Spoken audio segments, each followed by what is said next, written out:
ಕಳೆದ 10-12 ದಿವಸ ಹಿಂದೆ ಒಂದು ಯುವತಿ ಮೇಲೆ ಒಂದು ಯುವತಿಗೆ ಮೋಸ ಆಗಿತ್ತು. ಆ ಯುವತಿಯನ್ನು ಪ್ರಭು ಚವ್ಹಾಣ್ ಅವರ ಮನೆಗೆ ಬಂದಾಗ ಅವರಿಗೆ ಹಲ್ಲೆ ಮಾಡಿದರು. ಈ ಎಲ್ಲ ವೈರಲ್ ಆಗಿತ್ತು. ಈ ಬಗ್ಗೆ ಪೊಲೀಸರು ಕೂಡ ನಾನು ಇನ್ಫಾರ್ಮ್ ಮಾಡಿದ್ದೆ. ಅದು ಏನದ ಕೇಸ್ ಬುಕ್ ಮಾಡಿ ಸೆಟಲ್ ಮಾಡಿಬಿಡ್ರಿ ಅಂತ ಹೇಳಿದ್ದೆ. ಆದರೂ ಕೂಡ ಆ ಸಂತ್ರಸ್ತದ ಕೇಸ್ ದಾಖಲಾಗಿಲ್ಲ.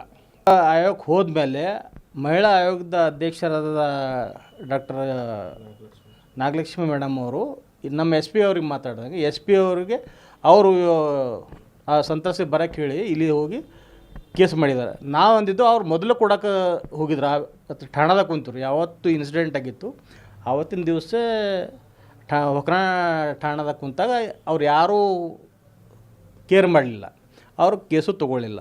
ಆಮೇಲೆ ಅವರಿಗೆ ಉಲ್ಟಾ ನಿಮ್ಮ ಮೇಲೆ ಕೇಸ್ ಆಗ್ತದೆ ಅದು ಆಗ್ತದೆ ಅಂತ ಹೆದರಿಕೆ ಮಾಡಿದಾರೆ ಅಂತ ಸುದ್ದಿ ಬಂತು. ಅದು ಕೂಡ ಅದು ಸರಿ ಮಾಡಿರಿ ಅಂತ ನಾನು ಉನ್ನತ ಅಧಿಕಾರಿಗಳು ಹೇಳಿದ್ದೆ. ಆದರೂ ಕೂಡ ಅದು ಆಗಿರಲಿಲ್ಲ. ಈಗ ಏನಾಗ್ತದೆ ಅಂದ್ರೆ ಇಲ್ಲಿ ಬೀದರ್ ಜಿಲ್ಲೆಯಲ್ಲಿ ಕಳೆದ ಕೆಲವು ದಿನಗಳಿಂದ ಬಿ ಜೆ ಪಿಯವರು ಏನು ಮಾಡಿದರೂ ಕೂಡ ಯಾವುದೇ ಕೇಸ್ ಬುಕ್ ಆಗ್ತಿಲ್ಲ. ಬುಕ್ ಆದರೂ ಕೂಡ ಅವರಿಗೆ ಅರೆಸ್ಟ್ ಮಾಡೋದಾಗಲಿ ಅವ್ರಿಗೆ ವಾರ್ನಿಂಗ್ ಕೊಡೋಗಲಿ ಯಾವುದೇ ಆಗ್ತಿಲ್ಲ. ಅದಕ್ಕೆ ಬೇಸತ್ತು ಇವತ್ತು ನಾನು ಎಲ್ಲರಿಗೆ ಹೇಳಿ ನೋಡಿದೆ, ಬಟ್ ಯಾವುದೂ ಬಗೆಯಿರಲಿಲ್ಲ. ಅದಕ್ಕೆ ಕೊನೆಗೆ ನಾನು ಹೋಮ್ ಮಿನಿಸ್ಟರ್ ಅವರಿಗೆ ಇವತ್ತು ನಿನ್ನೆ ಪತ್ರ ಬರೆದು ಮೇಲ್ ಮಾಡಿದ್ದೀನಿ. ಯಾಕಂದರೆ ಯಾವ ವ್ಯಕ್ತಿ ಮೇಲೆ ದೌರ್ಜನ್ಯ ಕೇಸ್ ಆಗಿದೆ ಆ ವ್ಯಕ್ತಿ ಒಬ್ಬ ಸಾಧಾರಣ ಮನುಷ್ಯ ಅಲ್ಲ. ಅವ ಎಲ್ಲರೂ ಓಡೋಗ್ತಾನ ಸಿಗಲ್ಲ ಅಂತಿಲ್ಲ.